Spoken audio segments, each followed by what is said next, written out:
It is time to test out a few different types of cover crops for the old pig area. That's coming up next.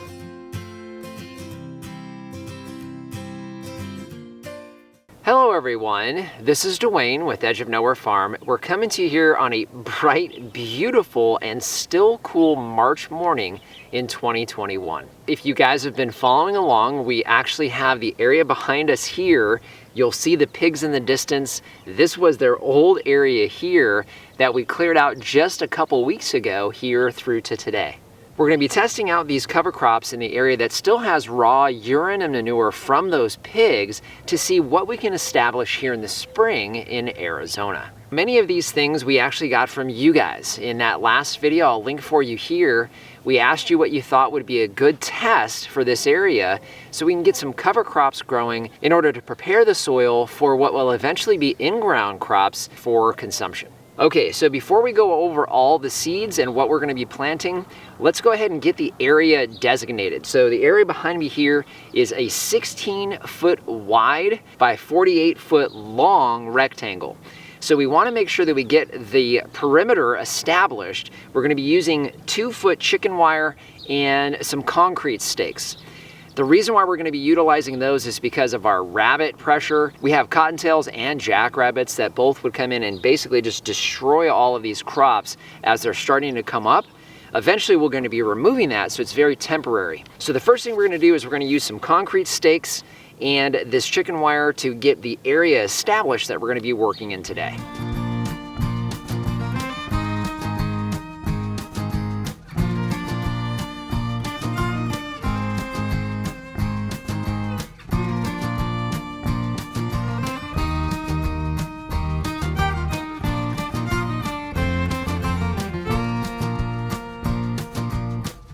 Okay, we have that perimeter kind of staked out, so now we know where our planting area is. The next thing we need to do is we need to kind of rough up the ground a little bit so we can start getting seeds in, then we'll go over each variety.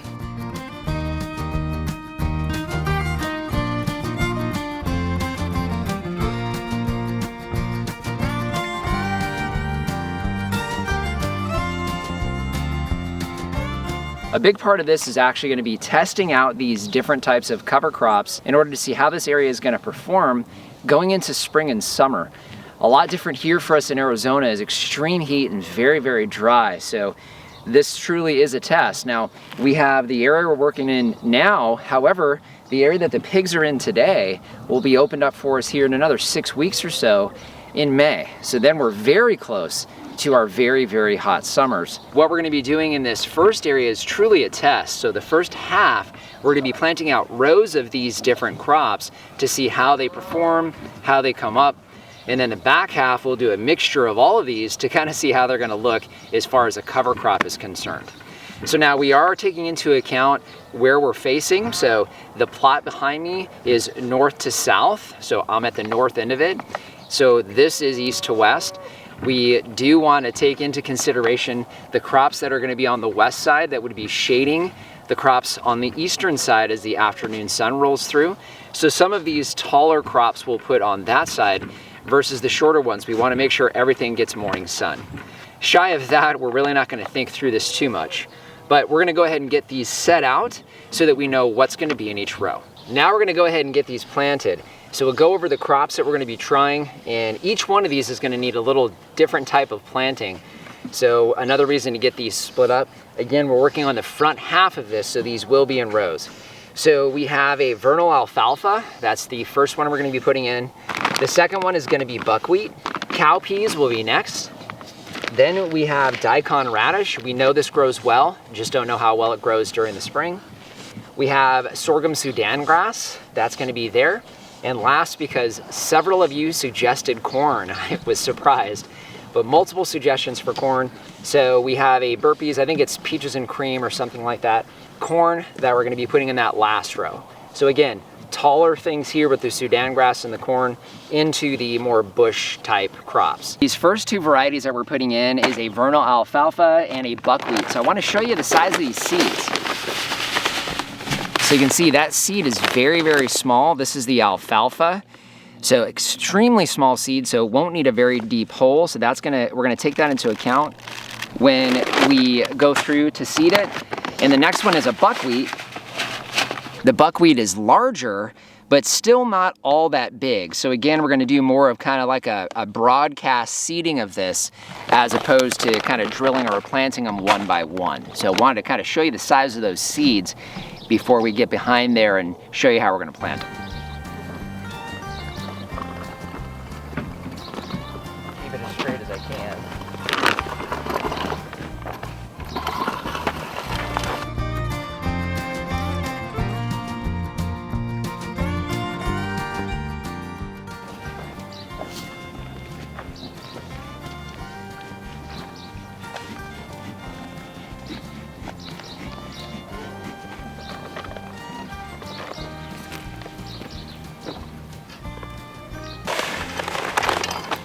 Help me keep track of the lines.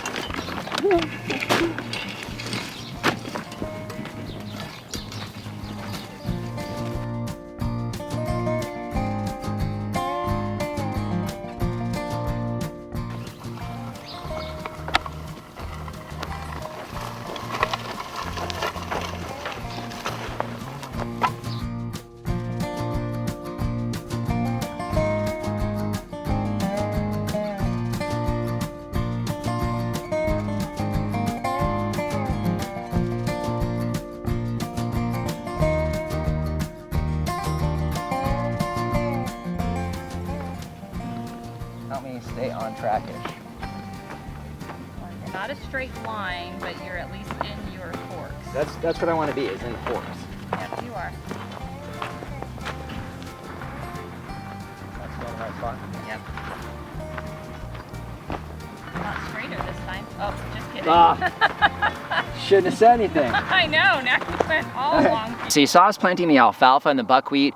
Pretty simple, very small seeds. It doesn't take a lot of dirt covering them. We want to make sure they sprout well. But we're up against a larger seed now, so it might be hard to make out. These are the cowpeas. You can see they're about the size of a small red bean, is what it looks like to me. So we need these to be planted a little deeper because it's a larger seed. So all I did was just take a digging bar. They're nice and heavy. I want to say that one's like 8 pounds or 10 pounds. I can't remember exactly, but you can see it's not exactly straight. But that definitely got deep enough for us to plant these seeds in a row. Now we're gonna plant them pretty heavy, but we do need to plant this one just a little bit different, so I wanted to just point that out before we move on to our next crop. One every few inches. Oh, okay, that's gonna be hard to do. Yeah, I know, that's gonna take a while.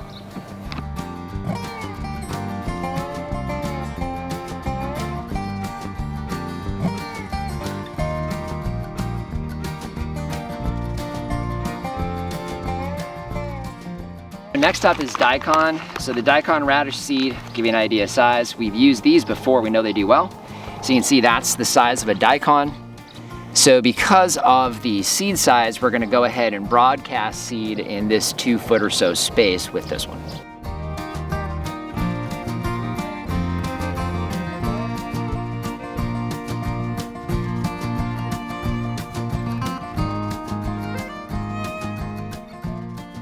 Next up for seeds is this sorghum Sudan grass. Now we have this in the Amazon shop, but it actually comes from Nature Seed.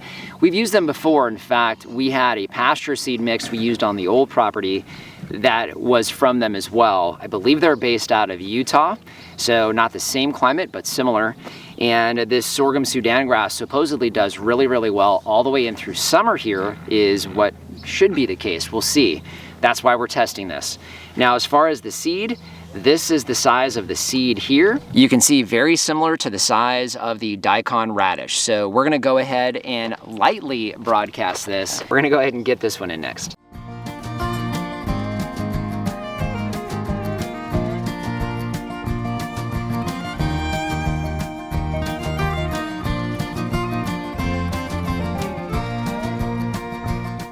All right, last thing in this very last row of about 1.5 feet or so is gonna be some sweet corn. Now this is specifically out of suggestions from you guys. We had some Sudan grass suggestions. For the most part, the most consistent one for whatever reason was corn, and that's not one that we intended on growing, and I probably don't need to show you this, but this is a Burpee's sweet corn, peaches and cream. It's a hybrid. not GMO, hybrid. So that's our corn seed. Now, corn seed does need to be planted a little bit deeper. So we're gonna go ahead and get a couple rows that will kind of offset planting in on this last row and see if we can get these to come up as well.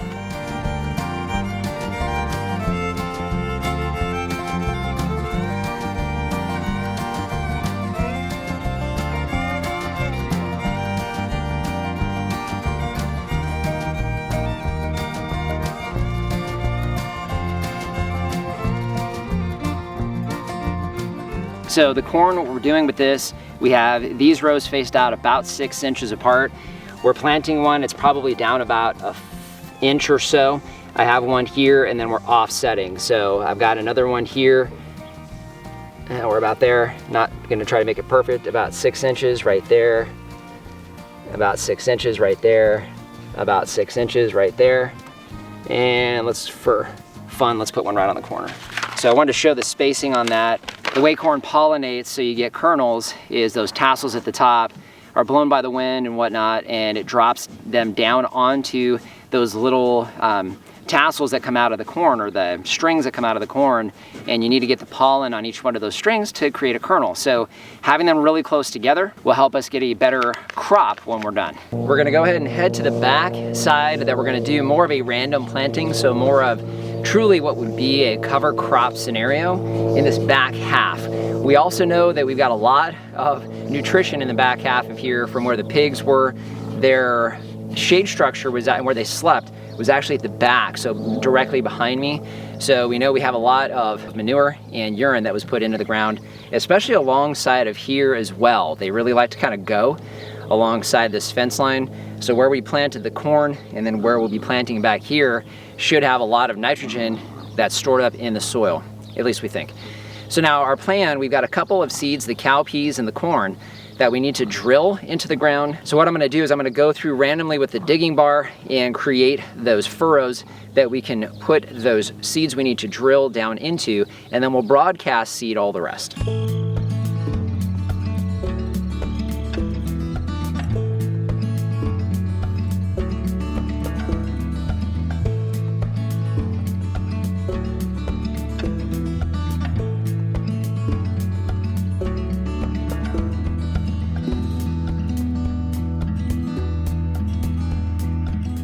That's planted out. Now the last thing we need to do is we need to cover this.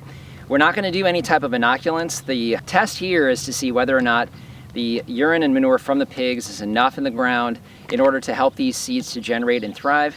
And then of course we have some nitrogen fixers in there that will help to do that as well. But we need to cover them from birds, and also very hot and dry here in the spring. So we wanna make sure we can keep the moisture on this as best we can. We have to water this. There is no way around it. We'll get no rain for the foreseeable future. So we are gonna have to water this in a few times a day, at least twice a day, until it gets established. So until that happens, we need to cover it. Now using straw, the other advantage here, of course, this is a cereal grass. I don't know what kind, wheat or barley probably. There will be seeds in here, which we don't mind. That's just additional ground cover for this area. So Lori and I are gonna go ahead and break this bale open, get this spread over here, and then we'll come back.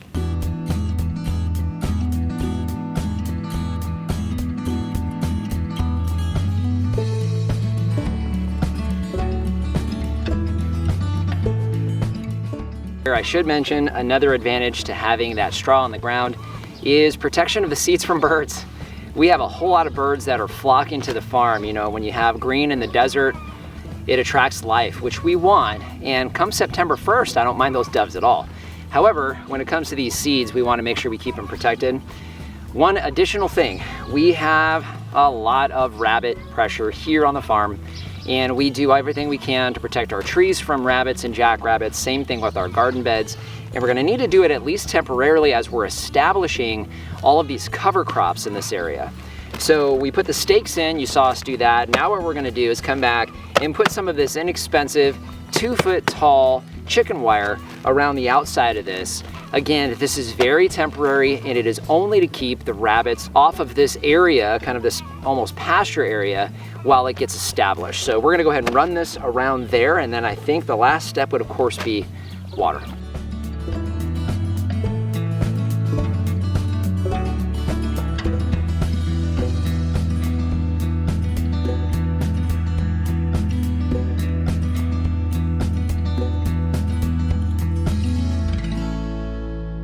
Okay, now you get an idea of what this is gonna look like when we're done.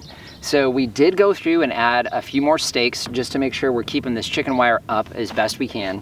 Now it's pretty flimsy. We get a rabbit that's pretty interested, they'll dig under this and that's just gonna happen. But we wanted to have something very temporary that's very easy to remove, and that's exactly what this gives us. So we'll see how long it lasts. That remains to be seen. Either way, it's ready to go. So weather-wise, we have 80 degree up to 90 degree weather coming this week, and I think we finally stay above the 50s, which is why we wanted to get this in.